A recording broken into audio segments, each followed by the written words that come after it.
അതിനുത്തരം BJP. നേതൃത്വം പറയേണ്ടത് തന്നെയാണ്. എന്തുകൊണ്ട് ഈ പരാതിയിൽ നടപടിയെടുത്തില്ല, എന്തുകൊണ്ട് ഈ പരാതി അവഗണിച്ചു എന്ന് പരാതിക്കാർക്ക് വീണ്ടും പരാതി പറയേണ്ടി വരുന്നു എന്നതിനൊക്കെ ബി.ജെ.പി. നേതൃത്വം ഉത്തരം പറയേണ്ടതുണ്ട്.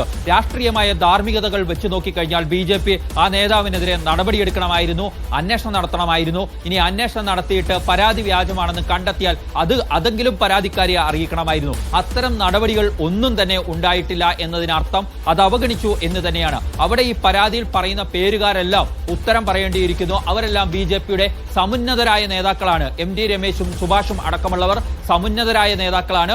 ഒപ്പം ആർ.എസ്.എസിന്റെ ഏറ്റവും പ്രധാനപ്പെട്ട നേതാവാണ് ഗോപാലൻകുട്ടി മാസ്റ്റർ എന്ന് പറയുന്നത്. സ്വാഭാവികമായും ഇത്തരം ആളുകളെ കണ്ട് പരാതി പറഞ്ഞിട്ടും പരാതിക്കാരിക്ക് നീതി കിട്ടാതെ അവഗണിച്ചു എന്നത് അടിസ്ഥാനത്തിൽ എന്ത് രാഷ്ട്രീയ ധാർമ്മികതയാണ് ബി.ജെ.പി. മുന്നോട്ട് വെക്കുന്നതെന്ന് ബി.ജെ.പി. നേതൃത്വം വിശദീകരിക്കേണ്ടതുണ്ട്.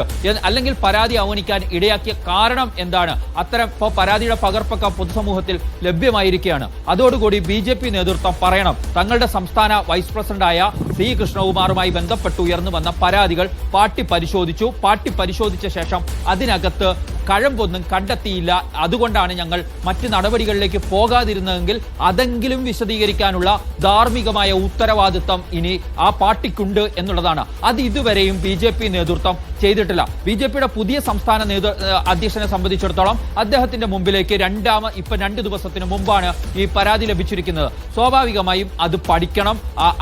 അപ്പോൾ തന്നെ അദ്ദേഹത്തിന്റെ ഓഫീസ് അതിന് മറുപടി നൽകുകയും ചെയ്യുന്നുണ്ട്. സ്വാഭാവികമായും അദ്ദേഹത്തിന് അത് പഠിക്കുകയും മറ്റു കാര്യങ്ങൾ പരിശോധിക്കുകയും ഒക്കെ വേണം നടപടികളിലേക്ക് പോകാൻ എന്ന കാര്യത്തിൽ നമുക്ക് സംശയമൊന്നുമില്ല. അക്കാര്യത്തിൽ രാജീവ് ചന്ദ്രശേഖരന്റെ ഭാഗത്തുനിന്ന് എന്തെങ്കിലും വീഴ്ച ഈ ഘട്ടത്തിൽ വന്നു എന്ന് പറയാനും കഴിയില്ല. കാരണം അദ്ദേഹത്തിന്റെ ഓഫീസ് ആ പരാതി കിട്ടുമ്പോഴേ അതിനോട് പോസിറ്റീവായി പ്രതികരിച്ചിട്ടുണ്ട് എന്നുള്ളത് നമുക്ക് ലഭിച്ച ആ മറുപടിയുടെ ഭാഗത്തുനിന്നും വ്യക്തവുമാണ്. ഇനി ഉത്തരം പറയേണ്ടത് ബി.ജെ.പിയുടെ മുൻ സംസ്ഥാന നേതൃത്വമാണ്. ആ സംസ്ഥാന ഈ 10 പറയുന്ന സംസ്ഥാന നേതാക്കളാണ്. അവർ എന്തുകൊണ്ട് ഇക്കാര്യം അവരുടെ ശ്രദ്ധയിലേക്ക് ഒരു പരാതിക്കാരി കൊണ്ടുവന്നിട്ടും ആവശ്യമായ ഇടപെടൽ നടത്തിയില്ല? അങ്ങനെ ഇനി പാർട്ടിക്കുള്ളിൽ ഇടപെടൽ നടത്തി പാർട്ടിക്കുള്ളിൽ ചർച്ച ചെയ്ത ശേഷം അവഗണിക്കാൻ തീരുമാനിച്ചതാണെങ്കിൽ അതുകൂടി വിശദീകരിക്കപ്പെടേണ്ട സന്ദർഭത്തിലേക്ക് കാര്യങ്ങൾ എത്തിച്ചേർന്നിരിക്കുന്നു.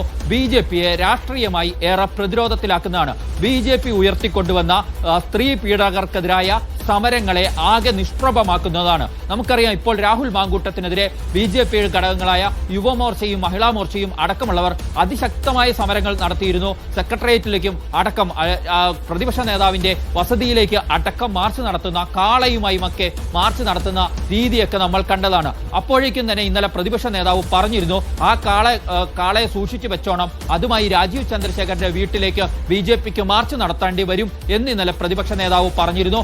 ഇവിടെയാണ് രാഷ്ട്രീയമായി ബി.ജെ.പി. പ്രതിരോധത്തിലാകുന്നത്. തങ്ങൾ രാഹുൽ മാങ്കൂട്ടത്തിന്റെ MLA സ്ഥാനത്തു നിന്നുള്ള രാജി ആവശ്യപ്പെട്ടുകൊണ്ട് പ്രതിപക്ഷ നേതാവിന്റെ വസതിയിലേക്ക് അടക്കം പ്രതിപക്ഷ നേതാവിനെതിരെ അടക്കം സമരം നടത്തുമ്പോൾ മറുഭാഗത്ത് സ്വന്തം പാളയത്തിൽ നടന്ന പീഡന പരാതികളെ മുക്കി വെച്ചിരിക്കുന്നു എന്നതാണ് ഇവിടെ വരാൻ പോകുന്ന വിമർശനം. അതായിരിക്കും ഇനി കോൺഗ്രസ് അടക്കം ആയുധമാക്കുക. സ്വാഭാവികമായും ബി.ജെ.പി. നേതൃത്വത്തിന് പൊതുസമൂഹത്തോട് ഇക്കാര്യങ്ങൾ വിശദീകരിക്കേണ്ടി വരും. അല്ലെങ്കിൽ പരാതിക്കാരി തന്ന പരാതി ഞങ്ങൾ പരിശോധിച്ചു, അതിന്റെ ആക്ഷേപങ്ങളിൽ കഴമ്പില്ലെന്ന് കണ്ടെത്തി, അതിന്റെ അടിസ്ഥാനത്തിലാണ് പരാതി നിരാകരിക്കപ്പെട്ടത് എങ്ങനെയാണെങ്കിൽ എം.ടി. രമേശും സുഭാഷും അടക്കമുള്ളവർ അക്കാര്യം പൊതുജനങ്ങളോട് പറയാൻ ബാധ്യസ്ഥരാണ് എന്നതാണ് പ്രശ്നം. പക്ഷേ ഇതുവരെയും അവരുടെ ഭാഗത്തു നിന്നും അങ്ങനെ ഒരു പ്രതികരണം ഉണ്ടായിട്ടില്ല. സ്വാഭാവികമായും അവർ പരാതിക്കാരെയും എന്താണ് പാർട്ടി ഇക്കാര്യത്തിൽ എടുത്ത നടപടികൾ എന്ന കാര്യവും അറിയിച്ചിട്ടില്ല. അതുകൊണ്ടാണല്ലോ ഈ പരാതിക്കാരിക്ക് വീണ്ടും പരാതിയുമായി പുതിയ അധ്യക്ഷനെ സമീപിക്കേണ്ടി വരുന്നത്. സ്വാഭാവികമായും ഈ പരാതിയിൽ പേരുള്ള ആർ.എസ്.എസ്. നേതാവും ഒപ്പം തന്നെ ബി.ജെ.പി. നേതാക്കളുമൊക്കെ രാഷ്ട്രീയമായി ഉത്തരം പറയേണ്ടിയിരിക്കുന്നു.